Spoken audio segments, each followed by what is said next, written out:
A little bit more of a special day today. We've been building up to more of a pressure situation. So you guys have done the autocross, you've done the car racing, which was a lot of fun. You've done your physical fitness assessment, your media training, you've done your sit-down interviews, you've been on track, you've done onboard video review, you've done data review.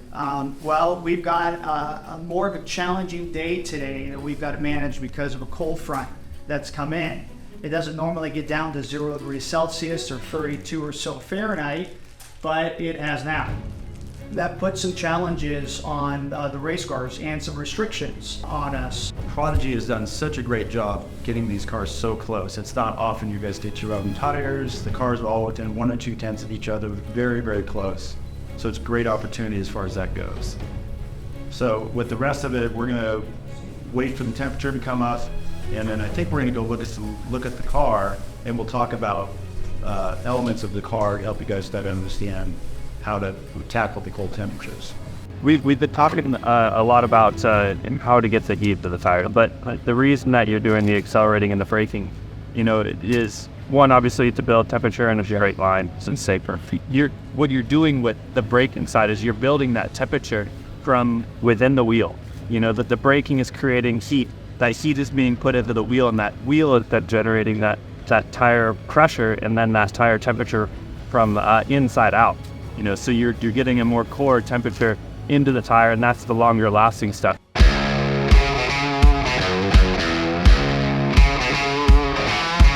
Really the last chance qualifying and then the tournament bracket for this afternoon. We're going to determine who the bottom 8 are based on timing and scoring. Those bottom 8, we're going to organize LCQs, last chance qualifying, starting around 1 o'clock Eastern. Then what we're going to do, we're going to save 2 of you. 1 of you will be saved by the fans. Then the judges are going to save a driver as well. They will compete in the tournament bracket later this afternoon.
Honestly, I think today's a little better. I think you sleep on it, and it's like anything, you train in a way that you get used to those conditions. You push the tires a lot and you do a lot of oversteer, you have no tires at the end.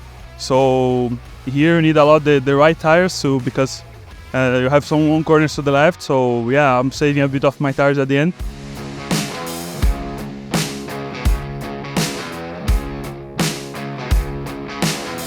Yeah, I don't know how we ended up. I think it was pretty good. Lap felt good. So yeah, I think it should be good. I don't know if we're locked in or not. We'll see.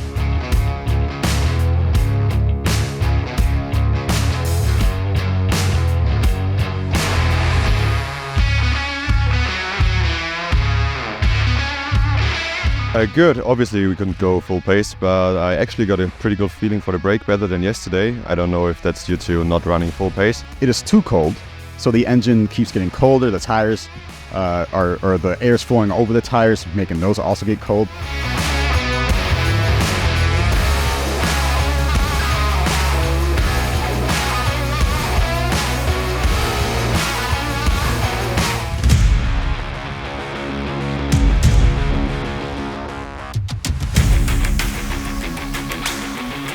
Lorenz Herzing is just coming out of turn number 4. We're going to watch through turn 6 how aggressive he's going to be. First lap into turn 6, great run right down on the apex, picks up the throttle on the way off. No slide there, so a little bit of caution. That's not a bad thing at all. He's just making sure right now he's got the grip. He's already gotten a feel up in turn 3 and 4 through the first carousel, whether he's got grip or not.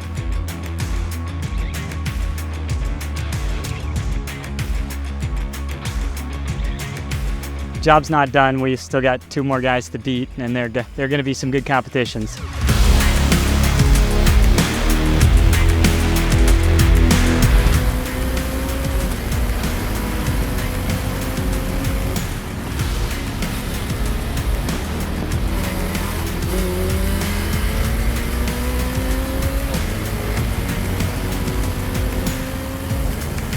It's just 18.137 seconds, so it's a little bit smaller. They will have maybe a bit more visibility into one another. Ariel out of turn 6, though, maybe not as loose as maybe we would hope. We'll see what that represents in the time. You saw me like Yes. every lap. Oh my God! Yeah, this yeah, was elite. yes, and I thought the same thing. You know, I thought I was just a little bit faster, but in the end, it was, When I stop the car, I feel, oh my God, I lose that one because I also like in the same position, so it's difficult to judge. yeah, exactly.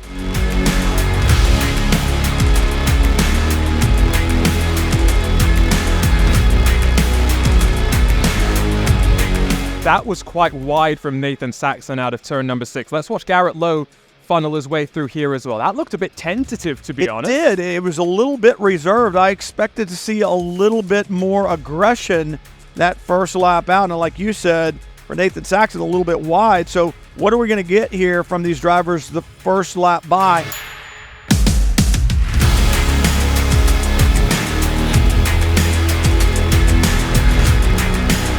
It's 24/7. Where is he finding this time? We've seen no one in these knockouts be able to find that sort of speed. And I tell you what, Nathan Saxon has been slowly and methodically building up. He hasn't been the fastest just yet, but he's showing us that right now.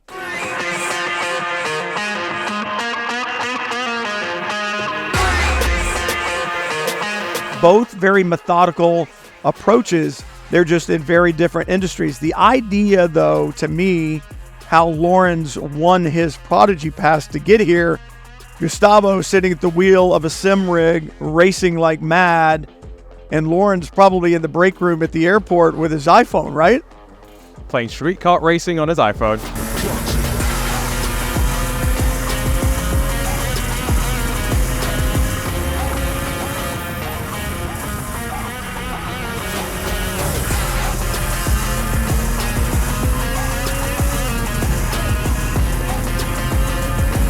Is ready to greet Gustavo aerially at the line. I'll just remind you, in the qualifying session this morning, he did a 1:24.819, so he's very much been able to bring himself back up to that speed, and as he brings himself to the line, he beats that time, a 24.714. Drivers just can't help themselves.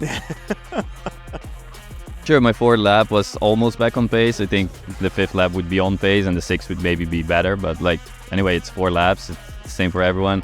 He got a little practice session ahead, but nevertheless, like I said, he deserves it. Yeah, the first heat race with David, I didn't warm up my tires so well, and I struggled a bit on the first lap, so it was a tricky race with him.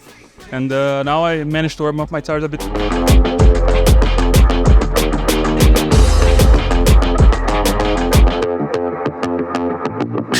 Drivers are going to make their way into the cars. Gustavo did also point out something that you and I had talked about, I think, today, in that the way that the track has changed with the conditions, nothing like what he's experienced on the sim before. That was a comment that he made.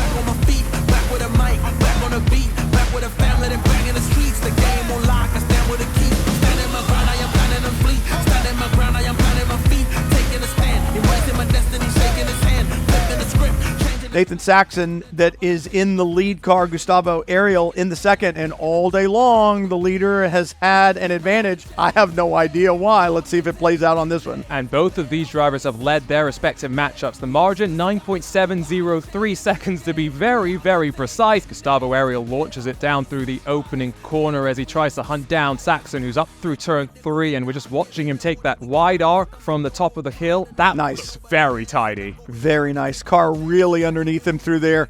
down into turn 6. I need like lizard eyes out both sides of my head and trying to watch him. Oh, big slide. That is going to be at least 0.3 of a second lost there. We'll watch Gustavo Ariel in through turn 6 as well from the broadcast booth. Oh, he's got it too. There is a little bit of sideways slip going on. Both of those drivers pushing harder on the first lap. The second lap. He's got to answer right now. You know, you look at the gap that Gustavo Ariel was able to close. Like I said, he's not going to get it all at one time, but he's got to get it in chunks. He needs some here. 24.9. Nice. That was the way to answer. All right, so what is Gustavo Ariel going to have?